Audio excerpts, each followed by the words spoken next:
So I went back and looked through my videos because I wanted to use a brisket for something, and I thought I'd already done this video. Now, unless I'm missing it, I can't find that I've ever done a brisket slider video. So that's what we're gonna do. We're gonna make some brisket sliders. And of course, to do that, you gotta make some brisket. So we're gonna smoke up this brisket. This is kind of a monster. It is a 17-pound USDA prime brisket. So this brisket would not fit on my normal sheet tray that I would cook something in the oven or put in the refrigerator. Now, I've had bigger briskets in terms of weight, but for some reason, this one's really long. So first thing we wanna do is we're gonna trim this up a bit. I'm not gonna go super crazy on it, but I do wanna get some of the excess fat off, some of this right here, on the other side, the fat cap. So I'm not gonna do a lot of talking, we're just gonna get to it.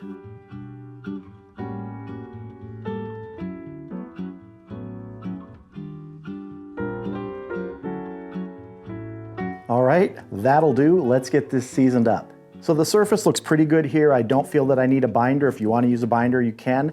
And the rub I'm going to be using today is my homemade Smoky Sweet Rub. I'll put a link in the video description to the video where I actually made that rub. I used it on something, I can't remember what it was, but I really like it.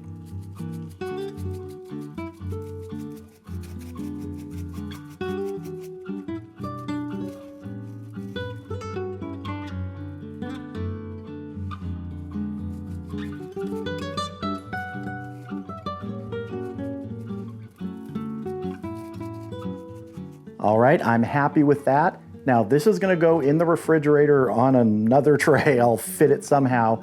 Overnight, gonna absorb all these seasonings, get a nice dry brine going on it.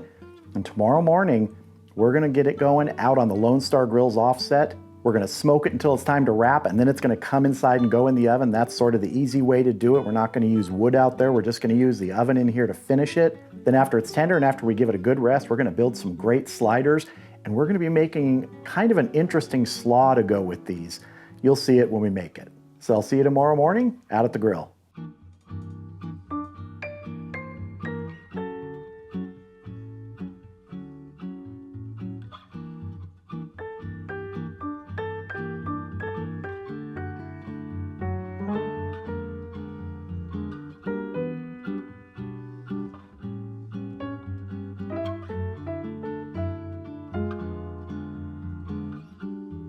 All right, it's a chilly morning here today, about 40 degrees. I know that's warm for a lot of you in the country right now. The Lone Star Grills is up to temp. My target temp is 275 today. I've got water in the cook chamber and I'm burning post oak, so let's go ahead and get this brisket on.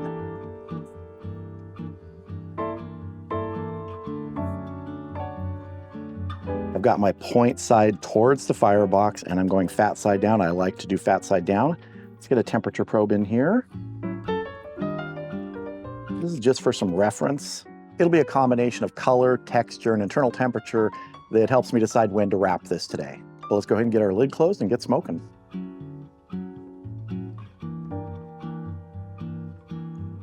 We'll come back in 2 hours and see how we're doing and see if we need to spritz.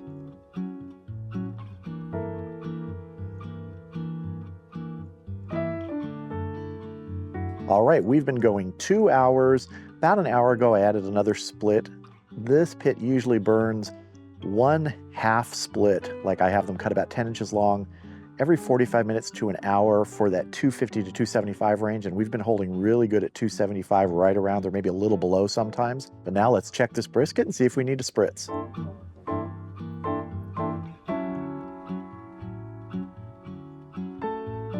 Nice color developing on that. Our internal temp, just as a reference right now, is 94 degrees after 2 hours. Does look like we need to spritz, so I'm just gonna hit it with some plain water. So we're gonna close this up, let this keep smoking, and I'll check it again in another 2 hours. All right, we're at the 4-hour mark. Our internal temperature is about 144 degrees, and I get questions sometimes about how I control temperature and keep it from spiking. And really the main thing I do, other than just controlling vents, is I choose the size of what I'm putting in for fuel. Either one of these little small 1/2 10-inch splits, or sometimes just a chunk of wood if I don't need the temp to go up that much. So I'll adjust the size of fuel based upon the temperature swing. And the temp's been holding really steady right in that 275 range, so I've been happy today. Let's go ahead and look at our brisket, see if it's ready to wrap. Oh, that is gorgeous.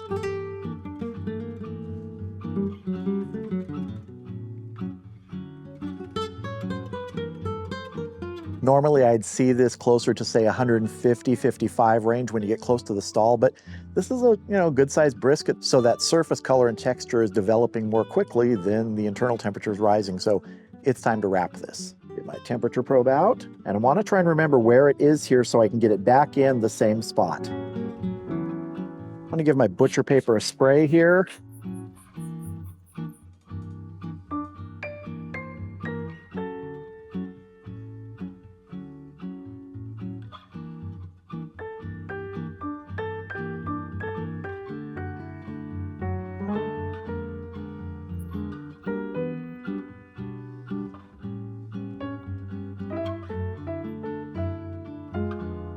All right, this is going to go into a foil pan in the oven, and it's going to go until we reach somewhere between 200, 205, and then we'll probe for tenderness. And that oven is going to be at the same temperature, 275, as the smoker. So I'll see you inside when it's time to check for tenderness.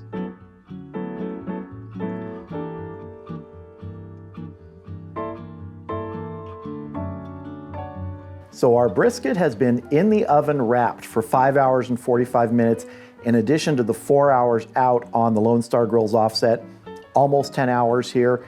We just hit 203. I took the probe out because even if it's not tender and I want to leave it in the oven for a while, I'm not going to worry about temperature. It's just going to be in 30-minute increments until it is tender. But let's check and see how we're doing.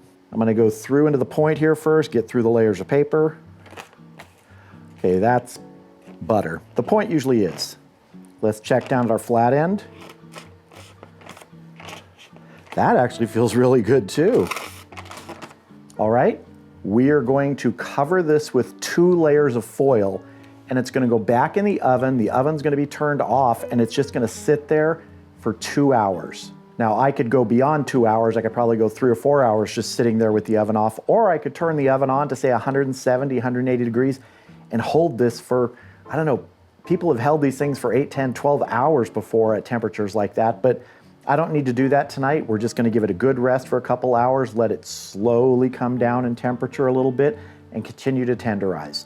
So let's get it covered with foil.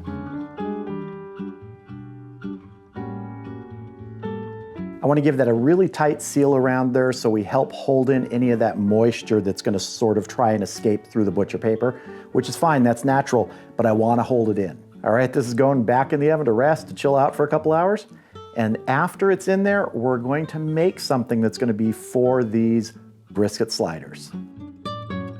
So for our sliders, we're going to make a little slaw, as I mentioned. Now, it's not going to be just sort of the common one you'd have maybe with some mayo in there or just some vinegar in there. We're going to make a slaw that has sort of a chimichurri base to it. We're not going to be adding the olive oil that you'd add to, say, make chimichurri, but we are going to be adding the other ingredients. So we're starting with a cup here of flat leaf parsley that's been chopped up. To this, I'm going to add about 2 tablespoons of red wine vinegar, 3 teaspoons of minced garlic, a 1/4 teaspoon of a coarsely ground black pepper, 2 teaspoons of dried oregano, 1/2 teaspoon of kosher salt, and 1/2 teaspoon of red pepper flakes. And we're just going to mix this together here. It's going to be kind of pasty. And we are going to add some more liquid when we put this together with our slaw. We're going to add some more red wine vinegar, but I don't want to add it at this stage.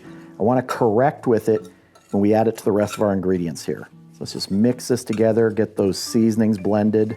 Smells great. Smells like chimichurri. All right, let's build our slaw. So in this bowl here, I'm going to add about a cup of some shredded red cabbage and about a cup of some shredded carrots. We're also going to add our chimichurri-ish mixture here. And you may be asking, why no olive oil like you would just in making a chimichurri? Well, the brisket is a fatty meat. We're going to be using both point and flat, and I don't want to add another fat to this, that olive oil. So we're just going to mix this together here.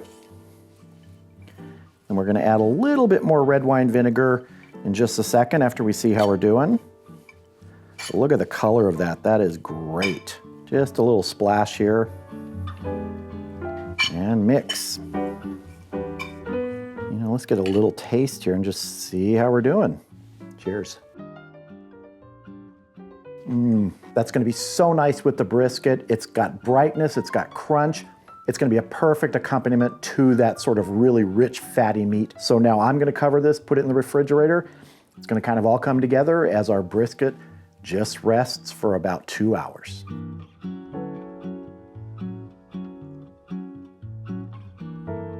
All right, we've been resting for 2 hours in the oven here. Let's open it up, open up that butcher paper, get a look at it so we can get it out, get it sliced up, and build our brisket sliders.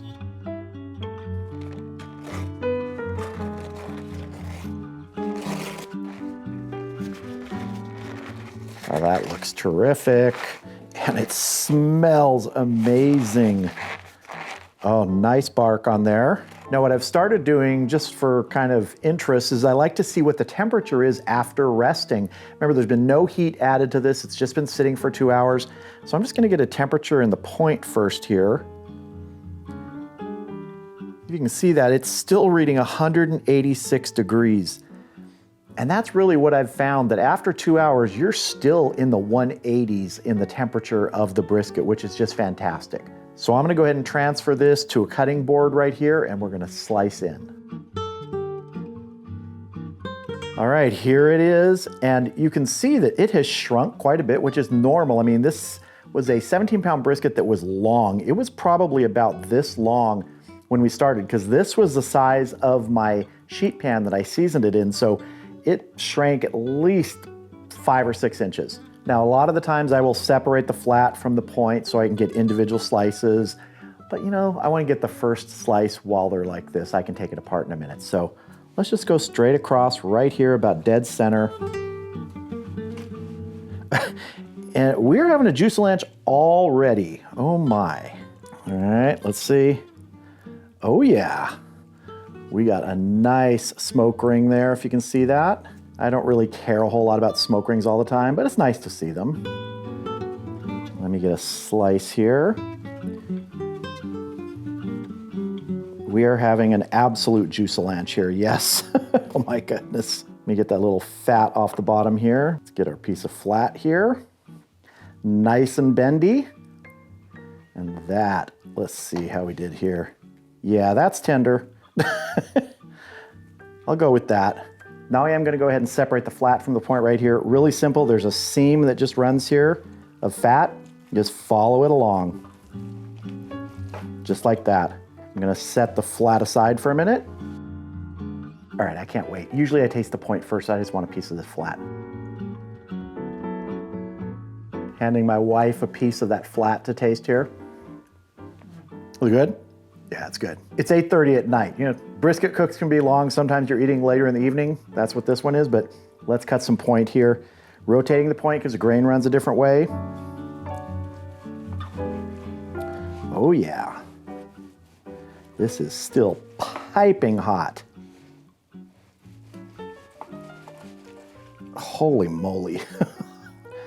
That is juicy. I'm gonna get down here and get some of this end pieces off. Have a quick taste of this. Let's get a taste of the point before we start building these sliders.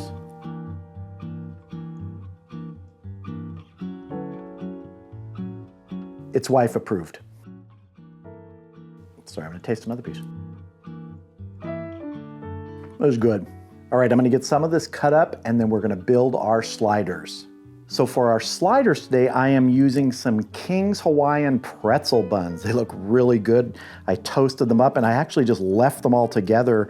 We'll separate them when it's time to take a taste. First thing I wanna do is I wanna get some of our flat down on the base here, on the bottom buns. And we'll fit as much as we can here, because we can slice them up. Just love that bark. That just turned out so nice. Some of these are some good sized pieces. Nothing wrong with that. Now on top of our flat, we've got some point that I chopped up and mixed with some Hatch chili barbecue sauce, a rib rack Hatch chili barbecue sauce. Really good stuff. Looks almost like, you know, pulled pork, pulled beef. And we're just gonna spread it across the top here. That's why these King's Hawaiian rolls for sliders are King's Hawaiian buns work well because if they stay attached, it's easy to do this and then you just separate them when it's time to serve. And to top this all off, some of that chimichurri slaw that we made. Oh, this just looks beautiful and it tastes great. Don't worry about the board getting messy. I might need a bib when I'm eating this. And now we top everything with these pretzel bun tops. And there we go, our smoked brisket sliders on some King's Hawaiian pretzel buns. I am ready to taste. Look, I did a nice little slider tower here, but I'm only gonna taste one of these. Let's see, I'll go for this one right here. Here we go. At a certain point, the things you say about brisket, when it turns out as good as this did, just kind of sound over the top, but it just is amazing. Great smoke flavor, great flavor from the rub. The bark set really nicely. Pairing it with these nice pretzel buns, that chimichurri slaw, everything here just works. It's an investment in time for sure, but you know what? At the end of the day, when it tastes this good, it's worth it.